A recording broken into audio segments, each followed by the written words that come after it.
కాకపోతే మా ఈటీవీ ప్రేక్షకులకి ఇంకో సందేహం కూడా ఉంది. పరివర్తన ఏకాదశి. ఈ పరివర్తన ఏకాదశి అంటే అసలు ఏంటి? ప్రత్యేకత కూడా ఏంటి? అంటే తెలియని వాళ్ళు చాలా మంది ఉన్నారు. ఈ పరివర్తన ఏకాదశి ఏంటి అనే విధంగా కూడా. అందుకే వీటి గురించి కూడా తెలుసుకోవాలనుకుంటున్నారు. అసలు పరివర్తన ఏకాదశి అంటే ఏంటి? ఈ ఏకాదశి ప్రత్యేకత ఏంటంటారు? మంచిదమ్మా. మనం ఏకాదశి వ్రతాలన్నీ ప్రతి నెలలో 2 ఆచరించుకుంటూ వస్తున్నాము. సంవత్సరానికి 24 ఏకాదశులు ఉన్నాయి. ఆ వ్రతాలన్నీ మనం చేసుకుంటున్నాము. భాద్రపద మాసంలో ముఖ్యంగా వచ్చే ఈ ఏకాదశిని పరివర్తన ఏకాదశిగా మనం పిలుచుకుంటున్నాం. అంటే శ్రీ మహావిష్ణువు యోగ నిద్రలో ఉంటారు. యోగ నిద్రలో ఉన్న స్వామి ఎడం చేతి వైపు నుంచి కుడి వైపుకు మరలుతారు, కొద్దిగట్ట పొర్లుతారు. కాబట్టి కొద్దిగా ఆయనలో పరివర్తన కలిగింది, అట పొర్లారు. కాబట్టి పరివర్తన ఏకాదశిగా దీన్ని మనం కొలుచుకోవటం జరుగుతుంది. యథావిధిగా అన్ని వ్రతాలు చేసుకున్నట్టే ఏకాదశి రోజున కూడా పగలల్లా ఉపవాసం ఉండి, అసలు ఆ రోజుల్లా ఉపవాసం ఉండి శ్రీ మహావిష్ణువుకు సంబంధించిన పూజాది కార్యక్రమాలు నిర్వహించుకుంటూ విష్ణు సహస్రనామం లాంటివి పారాయణాలు చేసుకుంటూ తెల్లారి ద్వాదశి రోజున మనం ఈ ఏకాదశి వ్రతాన్ని విరమించుకోవటం అనేది ప్రతి నెల మనం చేస్తున్నాం. కాబట్టి ఈ పరివర్తన ఏకాదశి కూడా చాలా విశేషమైంది, చాలా గొప్పది కూడా. అందుకే అంటే ఇది భద్రపద మాసంలో వస్తున్నాయి కాబట్టి ప్రత్యేకమైన రోజులు ఇవి. యోగ నిద్రలోంచి పక్కకు తిరుగుతారు. అవునండి. ఇంకొక విశేషం కూడా ఉందమ్మా. మరి ఈ విశేషం గురించి తెలుసుకోవాలనుకుంటున్నారు. వామన జయంతి చాలా ముఖ్యమైన విషయము. పరివర్తన ఏకాదశి అయిన తెల్లవారే ద్వాదశి. ద్వాదశి రోజునే మనకి శ్రీ మహావిష్ణువు దశావతారాల్లో ఒక అవతారం మనకి వామన అవతారం కదా. మనకి అతిథి అనే ఆవిడ కడుపున వామనుడు జన్మించాడు. బలిచక్రవర్తి మహా గొప్ప చక్రవర్తి. అనేకమైన అశ్వమేధ యాగాలు చేశాడు. ఒక యాగం కాదండి, ఆ నర్మదా నది తీరంలో కొన్ని వందల యాగాలు ఆయన చేశాడు. అనేకమైన దాన ధర్మాలు చేశాడు. చేసి అశ్వమేధ యాగ ఫలితంతోనూ అనేకమైన దాన ధర్మాలు చేసిన ఫలితంతోనూ ఆయన అక్కడికి వెళ్ళాడు, స్వర్గానికి వెళ్ళి ఇంద్రుణ్ణి కూడా పదవి నుంచి పక్కకి వైదొలిగి ఆ ప్రభావం వల్లే ఇంద్ర యొక్క స్థానాన్ని, ఆ కుర్చీని అదే ఆయన ఎక్కాడు.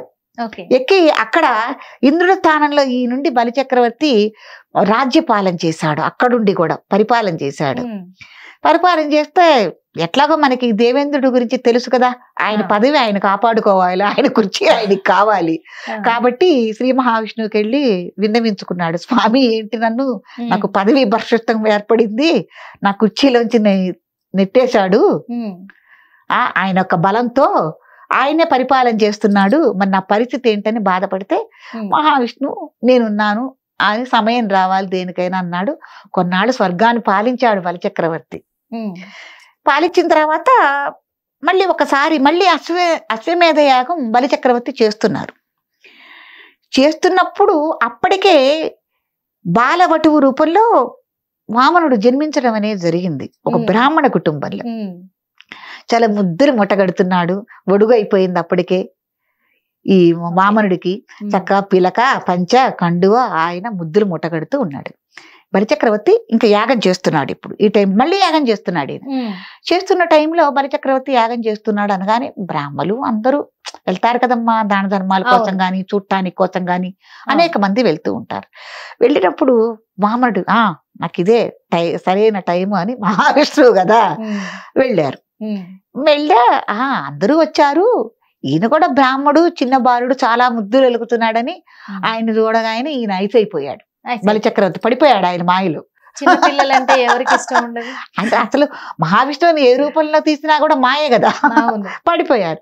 పడిపోగానే అర్ఘ్యపార్ఘ్యాదులు ఇచ్చి చిన్నవాడైనా కాళ్ళు గడిగి స్వామి మీకేం కావాలి అని అడిగాడు.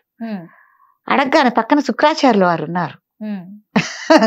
బలిచక్రవర్తి అసురరాజు కదా, శుక్రాచార్యులు వారు ఉన్నారు, ఋషి ఉండి ఆగు బలి, నువ్వు ఆయన ఏది అడిగినా నువ్వు ఇవ్వబాకు, ఆగు అని ఆపుతున్నాడు ఆయన. ఆ చిన్న బాలుడు నేను ఆగేదేమిటి అనని ఆయన మాటను లెక్కించకుండా ఈయన మీకేం కావాలో అడగండి స్వామి అన్నాడు. అనగానే నాకు 3 అడుగులు ఇవ్వు అని. 3 అడుగులు నేల ఇవ్వు అని అడిగినప్పుడు అదే ఆ 3 అడుగుల నేల కొలిచింది భ్రూ కక్ష్య అని పిలువబడుతోంది మనకి. అండి చాలా విశేషమైన ప్రదేశం అది.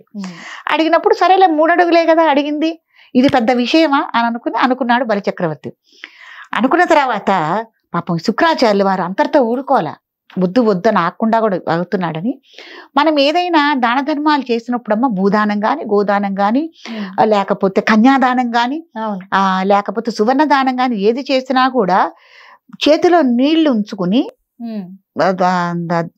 నీళ్లతోనే మనం దారపోయాలి అంటారు దానం అనేది. కాబట్టి ఆయన కమండలం తీసుకుని దారపోద్దాం తీసుకున్నాడు. ఎవరు? బలిచక్రవర్తి. తీసుకున్నప్పుడు శుక్రాచార్యులు వారు ఏం చేశారు, దీన్ని ఎట్టయినా మనం ఆపాలి అని కమండలంలో దూరాడు. కమండలంలో దూరి, కమండలం అంటే మీకు తెలుసు కదా, ఇట్ట చేత్తో పట్టుకుంటూ కొమ్ము, దానికి ఒక కొమ్ము ఉంటుంది, దాంట్లోంచి దార వస్తాయి. ఆ కొమ్ముకి అడ్డం పడ్డాడు ఈడ శుక్రాచార్యులు వారు. ఎట్లయినా ఆపాలి, ఎవరి బిడ్డను వాళ్ళు కాపాడుకోవాలని చూస్తారు కదా, బలిచక్రవర్తిని కాపాడాలని. అప్పుడు వామనుడు ఇది గ్రహించాడు. గ్రహించి తన దగ్గర దర్భ ఉంది, బ్రాహ్మణ బిడ్డ కదా, దర్భ ఉంటే ఆ దర్భతో పొడిచాడు, నీళ్లు రావట్లేదని. పాప శుక్రాచార్య వారు కన్ను దెబ్బది. అందుకే శుక్రాచార్యుడికి ఎప్పుడైనా మనం ఒక కన్ను అని అంటాం కదా. రాక్షస గురువు శుక్రాచార్యుల వారు. అప్పుడు పొడిచాడు, అప్పుడు నీళ్లు వచ్చేసినాయి. వచ్చేయంగానే అయిపోయింది, 3 అడుగులు ఇచ్చేసాడు. ఇచ్చేసిన తర్వాత తీసుకొని అయినా 3 అడుగులే కదా, నీకు ఎక్కడ కావాలంటే అక్కడ తీసుకో అన్నారు బలిచక్రవర్తి. అప్పుడు పైన ఆకాశం స్వర్గాన్ని 1 అడుగుతో కొలిచాడు, కింద భూమిని 1 అడుగుతో కొలిచాడు. 2 అడుగులు అయిపోయినాయి, మరి 3వ అడుగుకి నాకు చోటేది అని అడిగాడు.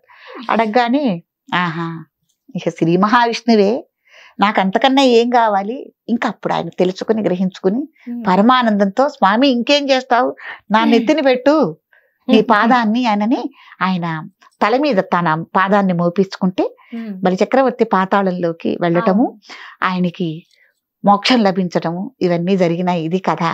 కాబట్టి మనకి పరివర్తన ఏకాదశి ఎంత ముఖ్యమో, తెల్లారి ద్వాదశి దశావతారాల్లో ఒకటైన వామన జయంతమ్మ. కాబట్టి ఈ ద్వాదశికి కూడా అంత విశేషం ఉంది. శ్రీ మహావిష్ణువుని ఈ రోజున వామన రూపంతో మనం పూజ చేసుకోవటం. మొదటి రోజున మామూలు శ్రీ మహావిష్ణువుని మన కృష్ణయ్య రూపంలోనో, వెంకటేశ్వర స్వామి రూపంలోనో, నరసింహస్వామి లాగానో వైష్ణవ సాంప్రదాయంగా మనం పూజ చేసుకుంటాం. 2వ రోజునే వామన రూపంతో మనం కొలుచుకోవటం అనేది జరుగుతుంది. ఇవాళ వామన జయంతి ప్రపంచవ్యాప్తంగా చాలా దేవాలయాల్లో ఈ వామన జయంతిని చేయటం, ముఖ్యంగా ఇటు నర్మదా నది తీరంలో ఈ వామన జయంతిని చాలా చేయటము, ఉత్సాహంగా చేయటము. బలిచక్రవర్తి ఎక్కడైతే పరిపాలన చేశారో ఆయన రాజ్యంలో విశేషంగా వాళ్ళందరూ కూడా ఎక్కువగా ఈ వామన జయంతిని విశేషంగా చేసుకోవటం అనేది మనకు వస్తుంది. ఇది సనాతన ధర్మంలో మనం ఆచరించవలసిన ముఖ్యమైన పుణ్యతిథుల్లో వామన జయంతి కూడా. నిజంగా, ఎందుకంటే వామన జయంతి అనగానే చాలా చక్కగా కూడా అన్ని చోట్ల కూడా, అన్ని దేవాలయాలు కూడా చాలా ఘనంగా కూడా చేస్తారు, చాలా పవిత్రంగా చేస్తారు. అవునండి, నిజంగా అవును.